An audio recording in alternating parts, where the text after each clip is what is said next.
नमस्कार मित्रांनो, मी प्राध्यापक प्रवीण बोनके। तर व्हिडिओला करू सुरुवात। स्वतःची तुलना इतरांशी कधीच करू नका मित्रांनो, कारण हे सर्वात मोठं पाप आहे। चंद्र आणि सूर्य हे दोघेही आपापल्या वेळीच चमकतात। त्यामुळे मित्रांनो, वाट न पाहता ज्या लोकांसारखं, ज्या व्यक्तींसारखं तुम्हाला वाटत असेल माझं जीवन व्हायला पाहिजे, तर तसं काम करायला सुरुवात करा। इतरांशी तुलना करण्यात वेळ वाया घालवू नका, कारण त्यांनी सुद्धा ही काहीतरी मेहनत घेतली असेल आणि त्यानुसार त्यांनी काम केलं असेल, बरेच वर्ष दिवस त्यामध्ये त्यांनी स्वतःला इन्व्हेस्ट केलं असेल, तेव्हा कुठे ते आज तुम्हाला जसे दिसतात तसे आहेत। बऱ्याच जणांचा वेळ विचार करण्यात जातो, त्यामुळे विचार करू नका, कामाला लागा, ऍक्शन घ्या। प्रूव्ह करत बसू नका, इम्प्रूव्ह करायला शिका, है ना। नेहमी आपला प्रूव्ह करण्यात वेळ जातो, तर इम्प्रूव्ह करायला शिका। एक स्टोरी सांगतो, तुम्हाला आवडेल। एक कावळा असतो आणि तो रडत रडत एका साधूकडे जातो, एका संताकडे जातो आणि त्या संताला म्हणतो, आणि संत सुद्धा विचारतात, का तू रडत आहे? तर कावळा म्हणतो की काय हे जीवन आहे, मला माझा रंग काळा आहे, मला खायला पण लोक देत नाहीत, मला उष्ट खावं लागते, लपून खावं लागते, है ना। तर हे काय जीवन आहे? मला ना चांगलं हंसासारखं जीवन द्या।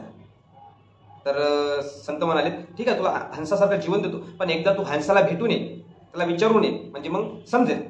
हा कावळा त्या हंसाकडे जातो आणि हंसाला म्हणतो, काय तुझं जीवन आहे, पांढरा शुभ्र आहे, पाण्यामध्ये राहतो आणि पाय हलवतो, असं एकदम उडकू पण येत नाही, तर मला तुझं जीवन खूप आवडतं, मला तुझ्यासारखं व्हायला आवडेल।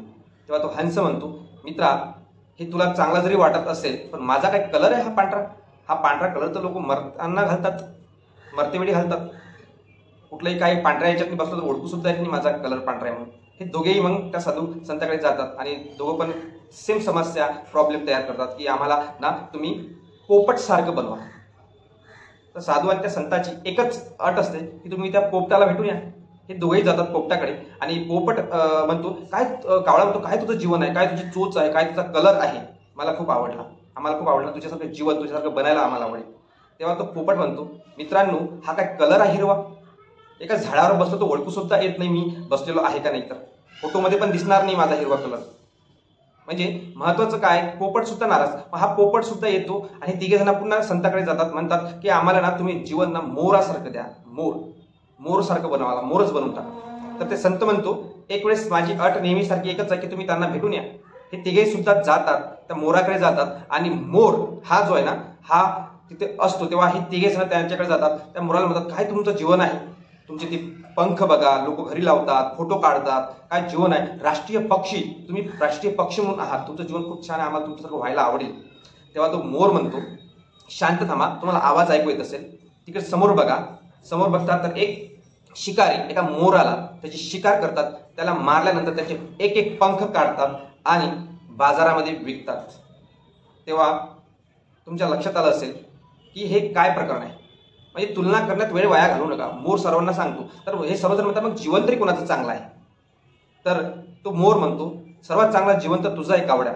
कावड्याला म्हणतो की तुझं जीवन सर्वात चांगलं आहे ना, तुला कोणाची भीती ना, तुझ्या मागे कोणी लागत है ना, मस्त शांत तू जीवन जगू शकतो।